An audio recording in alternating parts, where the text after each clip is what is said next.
السلام عليكم خواتاتي، ان شاء الله يلقاكم هذا الفيديو في احسن الاحوال. اليوم ان شاء الله جبت لكم كسره مغايره جدا واللي هي رخصيص بوطلعه.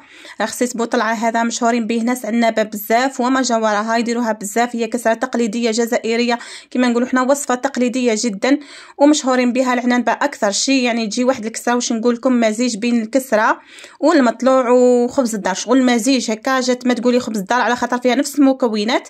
وشو هذه شغل ما نخليوهاش تطلع بزاف، ما نخليوهاش.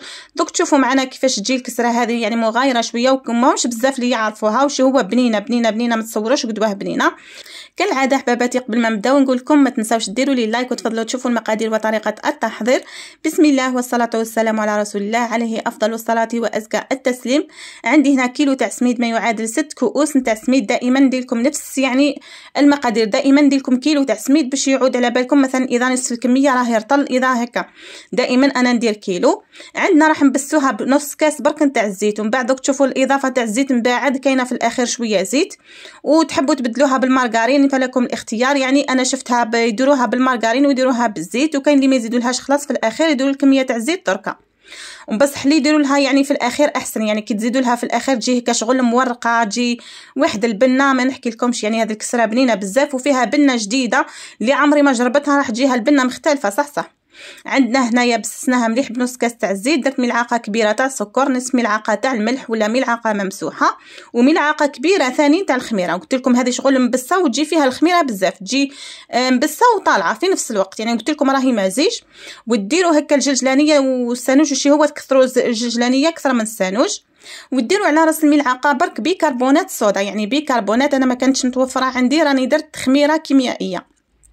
هما في الاصل يا البنات يديروا بيكربونات، يعني على راس الملعقه كما راكم شفتوا معايا حوالي 2 غرام هكاك ولا 1 غرام برك تاع الخميره الكيميائيه هكا. ومن بعد يعني بعد ما تخلطوا المكونات كامل تحكموا تبداو تضيفوا في الماء. حتى في الماء تجي مزيج يا البنات، تجي مزيج بين الرخصاص والخمير. يعني ما تجي طريه بزاف كي المطلوع هكا، طريه مرخوفه بزاف، ما تجي يعني يابسه شويه ولا ناشفه كيما الرخصيص. راكم على بالكم نخليوه شويه ناشف. وما طريناه في الاول هكا، من بعد العجينه تولي يعني لازم ما تكونش مطلوقه بزاف باش ما يروحش هذاك البساس تاعها.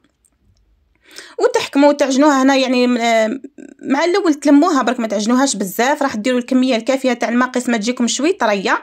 قلت لكم كثر شوي من الرخصاص الماء، تزيد ديروا لها كثر شوي من الرخصاص وتلموها وتخليوها يعني ترتاح شويه.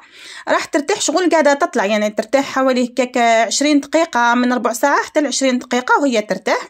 من بعد كيما تجيو تحبوا تكملوها تلقاوها شغل طلعت شويه هكا، بصح مش بزاف. كي عاد هي ناشفه شويه ما طلعش بزاف.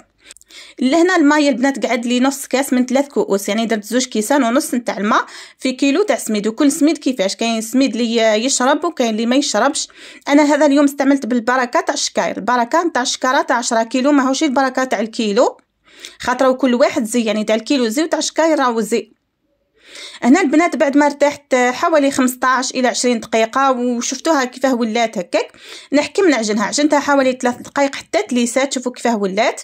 انا قطعت لكم يعني التصوير باش ما يجيكمش طويل الفيديو، بصح راني نشرح لكم باش تعرفوا كيفاه درت.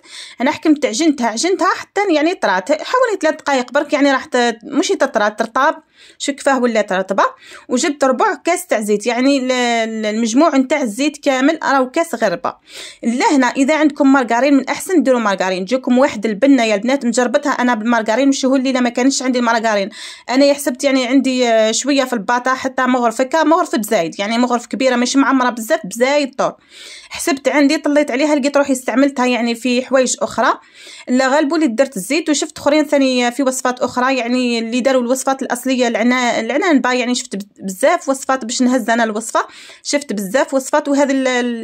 هذه الحق رخصيص بوطلعه هذه ثاني مره برك نجربها. جربتها من قبل باش نشوفها يعني كيف راح تجيني مليحه ولا لا، وزدت هذه ثاني مره كما صورتها لكم برك. شو المره الاولى كي درتها بالزبده الحق جاتني خير من تاع الزيت، تجي رائعه بالزبده. اذا عندكم الزبده قلت لكم نتوما ديروا الزبده. ومن بعد ما تدخل هذيك الزبده ولا الزيت يعني زدناها في الاخر تدخلوها مليح في العجين. تحكموا تقسموها، تحبوا ديروها قرصات كبار ولا صغار. انا درتهم شويه متوسطين وجاوني بصراحه جاوني شوي خشان. هي تجي شوي خشينه، ما تجيش رقيقه كي رخصيص وما تجيش خشينه كي المطلوع. بصح انا جاتني شوي خشينه ما نكذبش عليكم، يعني هذاك الحجم اللي شفتوه راهي شوي خشينه، هي تجي شوي رق من هكاك. خليتهم ثاني وشو هو القرص هذو كيما قرصتهم خليتهم ثاني زادوا ارتاحوا شويه، قولوا هكا 5 دقائق برك باش كيما نحب نخبزهم، يعني يساعدوني في الخبيز ويجوني ساهلين.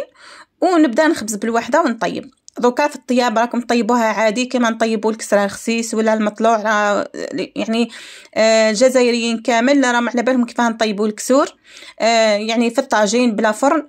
خاطر كاين اخرين يحيروا يجيوني كمن دول اخرى يقول لي والله فكره رائعه تاع بلا فرن، وحنا عندنا عادي هذه احنا نطيبوا فوق الطابونه بلا فرن. يحيروا كيفاش يعني خبز بلا فرن، يعني بزاف خبز كاين بلا فرن، بصح الخبز هذا الجزائري يعني مميز، يعني الطاجين تاعنا مميز، راهو ماشي كيما الطواجن كامل تاع الناس الكل. عندنا الطاجين تاعنا تاع الحصبه هذا نطيبوا فيه الكسره، يعني كاين يظهر لي غير في الجزائر، في الدول الاخرى ما يستعملوهش. انا شفت المراكيات حتى هما ما شاء الله فحلات وشفت الطواجن تاعهم ماهمش كيما تاعنا. يعني حنا فرات لي عندنا هذا الطاجين هذا نتاع الطين، يعني ويجي هكا فيه الحصبه وفيه هذا رشام. هذا طريقة طياب كما راكم تعرفوا يعني كامل، واللي ما تعرفش هاو مهم ديروا الطاجين تاعكم على النار يسخن مليح حوالي 10 دقائق، ومن بعد تبداو تطيبوه في الكسره تاعكم. وش هو الكسره هذه من الاحسن شوفوا كيما الطيب على الاول، هي الطيب حوالي دقيقه واحده برك من الوجه الاخر نتوما تقلبوها، على خاطر راكم تعرفوا فيها الخميره وجات شويه طريه. لو كان يعني تكثروا عليها بزاف من الوجه الاخر شغل تبدا ديرلك الفقاعات. من الاحسن انك يعني تقلبيها في ساعه وتضغطيها باش ما ديرلكش هذوك الفقاعات. ومن بعد يعني كي تفوتي تقلبيها من خلاص يعني ماهيش راح دير الفقاعات. مهم تقلبيها الخطره الاولى في ساعه، غير ما تلوحيها في الطاجين دقيقه ولا نص دقيقه برك قلبيها، ومن بعد راكي تعاودي تطيبيها في الوجوه الاخرين. ومن بعد يعني نزيدو نحوشيوها هكا على الحواشي باش يطيبوا لنا الحواشي، نحوشيوها هكا يعني على بين الطاجين والاخر. يعني انا درت لكم الطريقه هذه قداه من خطره يعني في الوصفات اللي فاتوا، ونكملوهم كامل بنفس الطريقه. شوفوا يعني الملمس تاع العجينه، شوفوا كيفاه تجي العجينه. واحد العجينه يا البنات، عجينه تهبل وممتعه هكا في الخدمه، طريه تهبل هذاك العجينه. شوفوا البنات هذا هو الشكل النهائي. المهم يعني نتمنى انكم تجربوها، راهي بنينه بزاف، عندها ذوق خاص، ما هيجي كيما رخصيص، ما هيجي كيما المطلوع. وش هو يا بنات انا قلت لكم ونعاودها، انا راني خشنتها شويه. انا كيما الحق طيبتها المره اللي فاتت، طيبتها في الطاجين هذاك اللي تعرفوه تاعي تاع الحديد، كي جاوني 4 قرصات جاوني قد وش هما جاوني في عيني صغار. قلت علاه ما نديرش المره هذه في هذاك الصغير هذاك، دوك يجوني قد ساعه جاوني شويه خشان، ما نكذبش. شوفوا كيفاه جاو شويه برك خشانهم، بصح شوفوا كسره تهبل وبنينه، مام هكا خشينه راهي واش نقول لكم يعني ما نقدرش نوصفها حتى نجربوها. عندها بنه خاصه، ماشي خلاص كيما رخصيص وماشي كيما المطلوع، عندها بنه خاصه سبيسيال. نتمنى حباباتي انكم تجربوها وتستمتعوا بها، راهي مليحه مع الشربات مع كل شيء. يعني يديروها العنابيين يعني في رمضان يديروها، يعني يديروها بزاف العنابه اكثر شيء، ويشكروها بزاف على بها. عجبتني وجبت لكم الوصفه، نتمنى تعجبكم. السلام عليكم ورحمه الله وبركاته.